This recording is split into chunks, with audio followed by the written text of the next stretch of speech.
There's something very human about the desire to want to soar. I have a 3-year-old son, and the first time he saw a plane, he looked up in the sky, he stared at it, and he was just amazed by it. It's about giving people the opportunity to do things in an aircraft that they maybe wouldn't have the opportunity, for one reason or another, to do in real life. People tell us that, oh, I could never do that. I don't know how to fly an airplane. We show you you can.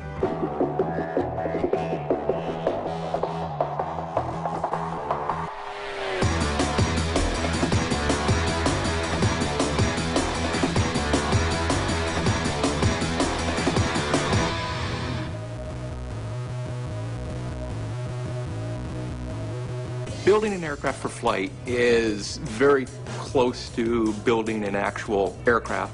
We can take 700 to 800 photos of just the exterior alone, and then another 400 to 500 photos of the interior. The most important thing for me, for the end user, is to be able to nail the visuals. Make sure the aircraft feels as realistic as possible. The instruments are the heart of the simulation aspect of Microsoft Flight. If I'm coming in for a landing on a foggy, windy day, I can't see the runway, I can use the right instruments to get that plane down safely on the ground. We've got our roots in Flight Simulator. We want to pull parts of that legacy forward. And if the cockpit isn't for you, you can still have a great experience flying the plane from the outside. The sounds of the aircraft model in particular are taken from that actual aircraft. The switches, any motors, anything that's idiosyncratic to that aircraft. When I saw the A5 for the first time, I was completely blown away about the design of it. Its cockpit was sort of modeled after a luxury sports car. Well, I think you look at the A5 and you see the future of aviation at the consumer level. You see what flying can be. The Icon A5 was a perfect match for our vision. It's the airplane players are first introduced to during the free experience. There's no one else out there we'd rather partner with than Microsoft to try to bring aviation to the consumer and bring it in a fun, exciting, visceral, dynamic way.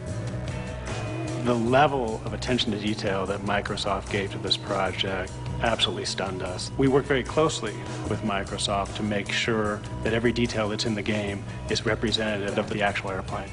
Icon was able to provide us some CAD drawings. It gave us a model that was definitely more accurate. We went to their facility in Tehachapi, California.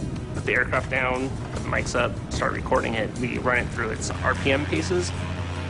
We apply the appropriate decals, we apply the chrome, we apply the rubber for the tire, everything that makes it feel like a real aircraft.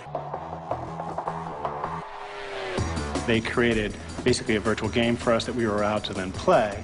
And then by playing and actually flying the airplane, we were then able to give detailed feedback. And that's how we were able to get the A5 in flight to be so similar to how the A5 flies in real life.